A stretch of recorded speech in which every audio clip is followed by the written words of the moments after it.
Hello everyone. आज हम अपना एचएसएससी का पेपर नंबर 11 डिस्कस करते हैं।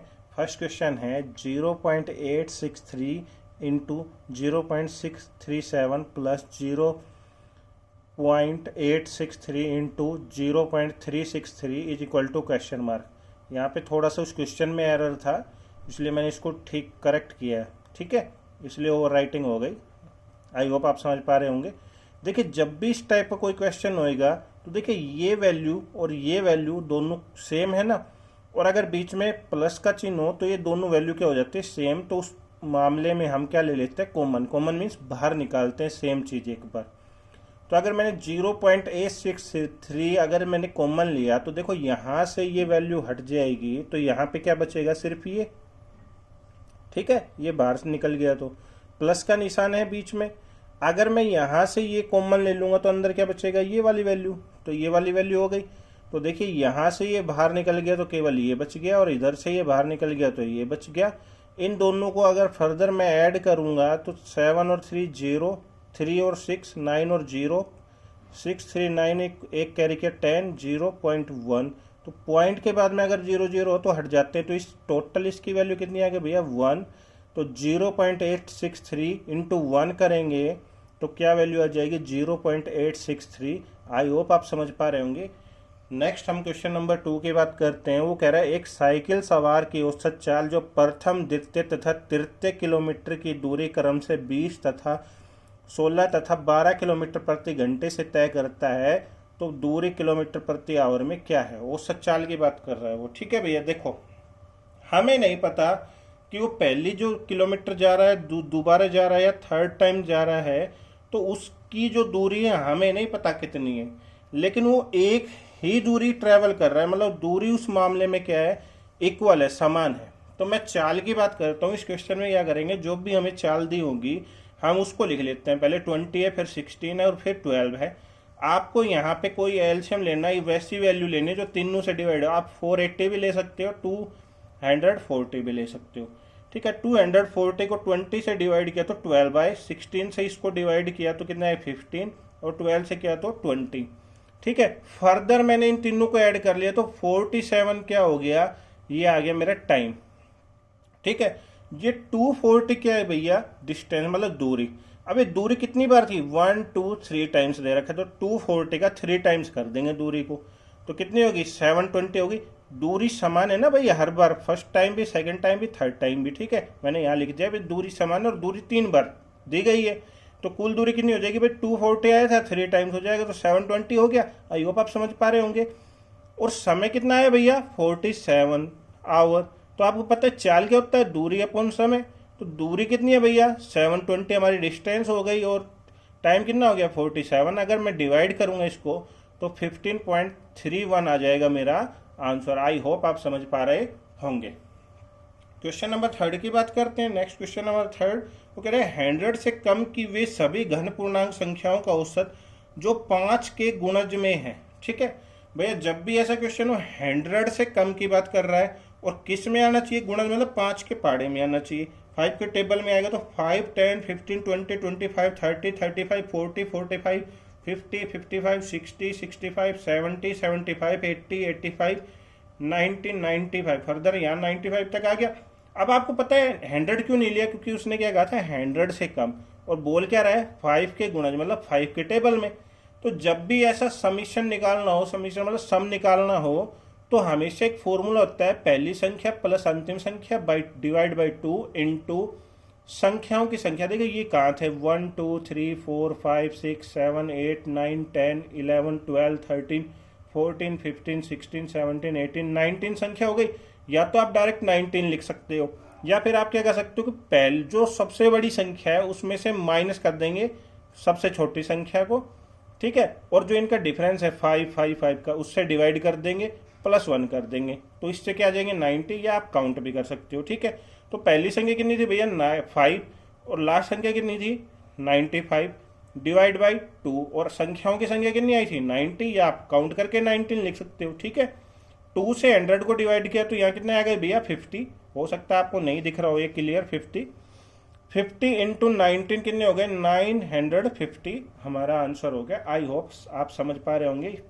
दोबारा से डिस्कस करते हैं तो पहली संख्या प्लस अंतिम संख्या, तो पहली 5 थी, लास्ट संख्या 95 थी, डिवाइड बाई 2, और ये टोटल संख्या कितनी थी 19, 2 से डिवाइड किया 100 को तो यहाँ 50 आ गया, और इंटू 90।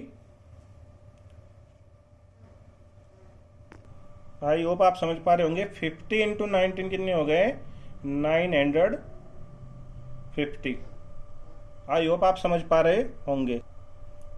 नेक्स्ट हमारा क्वेश्चन नंबर 4 है। वो कह रहा है एक कार्य को 6 आदमी तथा 5 औरतें मिलकर 6 दिनों में, अथवा 3 आदमी अथवा 4 औरतें मिलकर 10 दिनों में करते हैं। यह कार्य 9 आदमी तथा 15 औरतों के द्वारा कितने दिनों में पूरा कर लिया जाएगा। ठीक है भैया, ये थोड़ा सा लेंथी क्वेश्चन है, लेकिन ध्यान से समझना। वो कह रहे हैं 6 तो मैन है और 5 वुमेन है। वीमेन इज इक्वल टू कितना भैया 6 डेज। और अगला क्या कह रहा है 3 मैन है 4 वुमेन है और कितने हैं 10 डेज। ठीक है, अब वो पूछ रहे, देखो जब भी ऐसा, और 9 मैन प्लस 15 वुमेन्स कब पूछ रहा है हमसे, तो आपको पता है जब भी, तीनों लाइन लिख दी मैंने पहले, जब भी इस टाइप का क्वेश्चन हो तो ये वाला 6 इधर चल जाएगा मल्टीप्लाई के लिए। 6 into 6 36 plus 6 into 5 30 is equal to यहाँ कितना बच जाएगा 1। ऐसे ये 10 इधर जाएगा, 3 into 10 30 plus 10 into 4 40 is equal to 1। मैंने क्यों लिया ये 1, देखो यहाँ भी 1 बचा और यहाँ भी 1। अगर ये दोनों 1 इक्वल है तो ये दोनों वैल्यू हैं, ये दोनों इक्वल हो जाएंगी। तो 36 man plus 30 women is equal to 30 man plus 40 women हो गया। मैन मैन एक तरफ रख लेते हैं और वुमेन वुमेन मतलब एक तरफ, मतलब आदमी आदमी एक तरफ। तो 36 में 30 आदमी गए तो 6 मैन बच गए, और 40 औरतों में से 30 औरतें माइनस हुई तो 10 औरतें बच गई।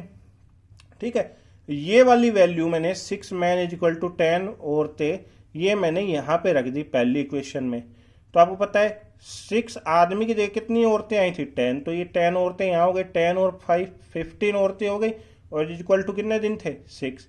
ये 15 इधर मल्टीप्लाई में जाएगा तो कितना हो जाएगा 15 इंटू 6 90 दिन। ठीक है, कुल दिन आ गए 90।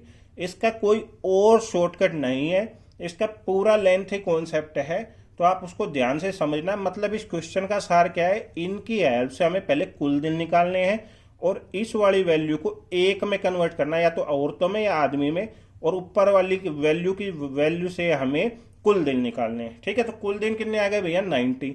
अब मैंने ये value 6 man is equal to 10 औरतें जो क्वेश्चन पूछ रहा है इसमें लिख दी, रख दे। इसमें पुट आउट करेंगे तो 9 इंटू एक आदमी किसके इक्वल हो जाएगा 10/6 औरतें, तो 10/6 मैंने लिखा।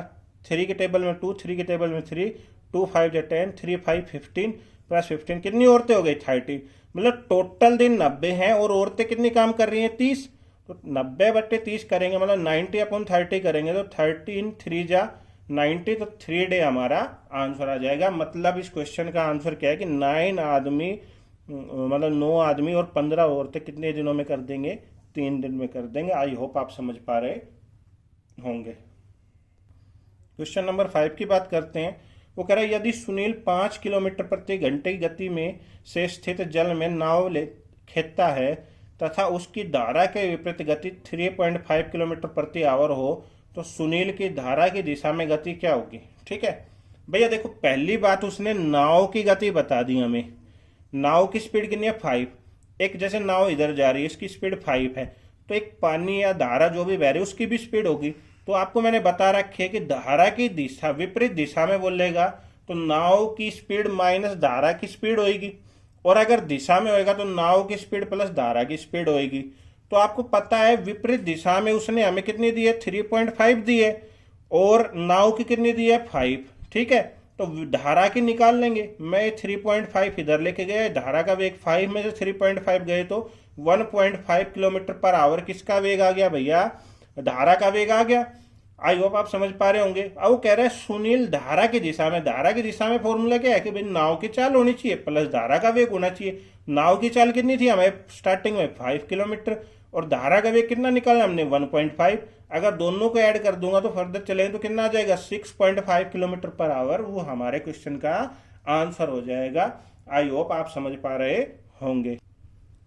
नेक्स्ट क्वेश्चन नंबर है 6। वो कह रहा है यदि A/B = 2/3, B/C = 5/7 हो तो ए रेशो सी फाइंड आउट करना है। जब भी ऐसा क्वेश्चन हो तो आपको ए रेशो बी के नीचे बी रेशो सी लिखना है, मतलब बी के नीचे बी कॉमन वैल्यू लिखनी है। ये बी ए से मल्टीप्लाई हो गया, बी बी से, और ये सी सी बी से, ठीक है। तो मैंने 2:3:5:7, मतलब बी की वैल्यू कितनी है, एक बार 3 और एक बार 5, तो 2 × 5 10, 3 × 5 15 और 7 × 3 21। उल्टा एन जैसी स्ट्रक्चर होगी भैया, ठीक है।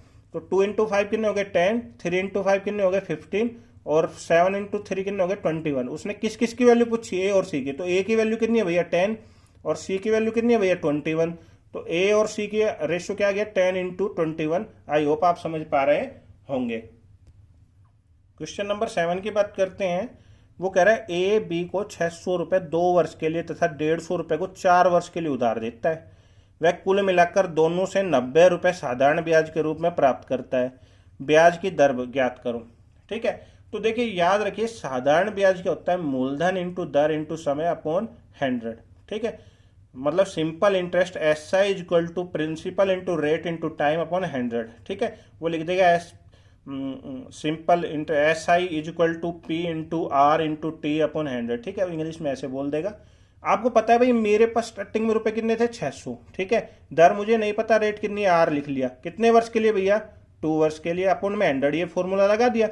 2 0 से 2 0 कैंसिल हो गए, 6 × 2 12 आर हो गया, ठीक है। आई होप समझ पा रहे होंगे। सेकंड वन कितनी बात कर रहा है 150, तो 150 हो गया। आर की वैल्यू मुझे नहीं पता, आर रख दिया मैंने, ठीक है। और टाइम कितने ईयर दिए हैं 4 रख दिया अपॉन 100। 0 से 0, 5 2 जा 10, 5 3 जा 15, 2 4 जा 2, 3 × 2 कितने हो गए 6 आर। तो आपको पता है ये भी रेट है, नहीं ये भी इंटरेस्ट और ये भी, तो टोटल इंटरेस्ट कितना हो गया 18 आर। और वैल्यू कितने में दी रही है हमें 90 रुपये। तो 18 आर इक्वल टू 90, तो 18 5 जा 90, तो आर की वैल्यू कितनी आ गई भैया 5%। और आर को ही क्या कहते हैं दर, तो 5% हमारा आंसर आ गया। आई होप आप समझ पा रहे होंगे। क्वेश्चन नंबर 8 की बात करते हैं। वो कह रहे हैं दो संख्याओं का लेस मीन्स एलसीएम होता है, मैंने लिख दिया आपको रिमाइंड कराने के लिए। 2 3 1 0 है तथा उनका HCF मैस पे दिया है उसने, HCF होता है 30। यदि एक संख्या 7 × 30 हो तो दूसरी संख्या क्या होगी ये बोल रहा है। तो आपको पता है LCM is equal to LCM multiply HCF is equal to first संख्या इंटू सेकेंड संख्या होती है। फॉर्मूला बताया था पिछले क्वेश्चन में भी बताया था। तो आपको पता है भाई एलसीएम कितना है 2 3 1 0, मैंने यहां रख दिया, पुट आउट कर दिया। और यहाँ पे HCF कितना है भैया 30, कितना भैया 30, तो यानी यहाँ 30 रख दिया। फर्स्ट संख्या कितनी है भैया 7 × 30 और सेकंड वन हमसे पूछ रहा है 30 से 30 कैंसिल आउट हो गया। 7 के टेबल में 7 3 जा 21, 7 3 जा 21 0, तो 3 3 0 हमारे क्या आ गई सेकंड नंबर आ गया। आई होप आप समझ पा रहे होंगे, ठीक है। अगला क्वेश्चन नेक्स्ट क्वेश्चन है 9 नंबर। वो कह रहे हैं 10 वर्ष पहले चंद्रावती की माता अपनी पुत्री से उम्र में 4 गुना बड़ी थी, ठीक है। 10 वर्ष के पश्चात माता पुत्री से उम्र में दुगनी होगी। चंद्रावती की वर्तमान उम्र क्या है, एक चंद्रावती है और एक उसकी माता है, हमें नहीं पता। सबसे पहले मैंने बताया था आयु का जब भी क्वेश्चन होगा सबसे पहले पूर्व की बात करेंगे। तो 10 वर्ष पूर्व चंद्रावती कितने की थी x की, और उसकी माता उससे 4 गुना, तो 4x हो गई। अब वर्तमान में चलेंगे, 10 साल पहले आप 10 साल के थे तो आज वर्तमान में कितने होंगे 10 ऐड होंगे। तो ऐसे इसमें भी 10 ऐड हो गए और इसमें भी 10 ऐड हो गए। 10 वर्ष बाद की बात करेगा तो इसमें भी 10 ऐड होंगे और इसमें भी 10, तो x + 10 + 10 4x + 10 + 10, तो ये कितना हो गया x + 20 और 4x + 20, ठीक है। अब देखो 10 वर्ष के पश्चात माता पुत्री से उम्र में दुगनी थी। तो पुत्री की 1 है तो माता की दुगनी मतलब 2 हो गया, 1:2 हो गया। ये 2 इससे मल्टीप्लाई होगा, ये 1 इससे, तो 2 × x 2x, 20 × 2 40 is equal to 4 × 1 4x + 20 × 1 20, ठीक है। x एक तरफ हो गए और वैसी वैल्यू न्यूमेरिकल एक तरफ हो गया। तो 4x में से 2x गए तो 2x हो गया भैया, और 40 में 20 गए तो 20, 2x इज इक्वल टू 20, 2 10 या 20, x की वैल्यू कितनी आ गई भैया 10। उसने किसकी वैल्यू पूछी है, चंद्रावती की वर्तमान उम्र पूछ रहा है। और चंद्रावती की वर्तमान उम्र कितनी थी, देखो यहाँ पे x + 10, तो x प्लस 10 करेंगे, x की वैल्यू कितनी आई 10, 10 प्लस 10 कितना हो गया 20। आई होप आप समझ पा रहे होंगे। तो गाइस ये हमारा लास्ट क्वेश्चन है आज का। वो कह रहा है एक टंकी को भरने के लिए 2 नल है, जबकि तीसरा नल उसे खाली करने के लिए, जब तीसरा नल बंद हो तो वह उसे क्रम से 10 मिनट तथा 12 मिनट में भर सकते हैं। यदि तीनों नल खुले हों तो टंकी 15 मिनट में भर सकते हैं। यदि पहले 2 नल बंद हो तो तीसरा नल पूरी टंकी को कितने समय में खाली कर सकता है। ठीक है भैया, सिंपल सा क्वेश्चन है। वो देखो आपको कंफ्यूज कर रहा है, कुछ नहीं करना आपको भाई। पहले वाला 10 मिनट कर रहा है, दूसरे वाला 12 और तीनों मिलके कितना कर रहा है 15। ये लिख लिया हमने। मैंने बता रखा है जब भी ये वाली वैल्यू हो तो यहाँ पे एलसीएम लिखना है। वो वैल्यू लिखनी है, एलसीएम नहीं समझ में आता तो वो वैल्यू लिखनी जो इन तीनों के पाड़े टेबल में आ जाए, मतलब ठीक है। मैंने 60 लिख दिया, आप 120 भी लिख सकते हो, आप 240 भी लिख सकते हो। 10 से डिवाइड किया 60 को 6 आया, 12 से किया तो 5 आया और 15 से किया 4 आया। ये दोनों देखो ये कह रहे हैं यदि पहले दोनों बंद कर दिए जाए तो 6 और 5 कितने हो गए 11। ये 11 काम कर रहे हैं और थर्ड वाला कितना कर रहा है 4, मतलब ये चालू है। तो 11 में से 4 गया तो कितना काम होएगा 7। टोटल वर्क कितना था 60 अपॉन 7 किया, 7 से डिवाइड किया तो 8 मिनट तो पूरे आ गए। 7 8 जा 56, 4 बच गए, 4/7 हो गया। ये देखो ये मिनट में 8 मिनट तो पूरे हैं। इस मिनट को सेकंड में बनाएंगे, 60 से मल्टीप्लाई करेंगे, 60 × 4 कितने 240, 7 से डिवाइड करेंगे तो पॉइंट में लगभग 34 के अराउंड आएगा। तो 8 मिनट 34 सेकंड हमारा आंसर आ जाएगा। आई होप गाइज आपको समझ में आ रहा होगा। अगर आपको समझ में आ रहा है तो प्लीज़ लाइक कर दीजिए, जिसने सब्सक्राइब नहीं किया वो सब्सक्राइब कर दीजिए, और जितना हो सके प्लीज़ उसको शेयर कर दीजिए ताकि एक ज़्यादा से ज़्यादा लोगों के पास पहुंच सके। Thank you guys and have a nice day.